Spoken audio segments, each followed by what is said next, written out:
So everyone, meron po tayong tortang itlog with giniling ang ating inilagay. So yan po ang ating lulutuin for today, ang ating ulam.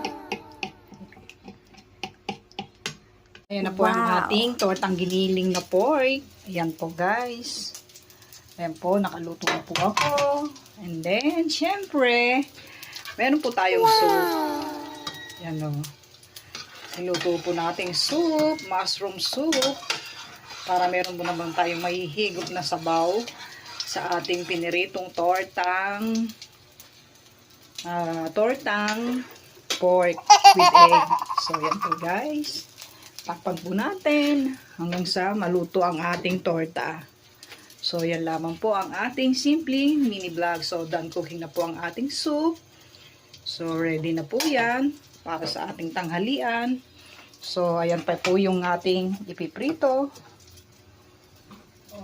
Ayan. So, ayan. Meron na po tayong pritong tortang giniling na pork. So, ayan po lamang guys ang ating simpleng mini vlog ng ating Lola.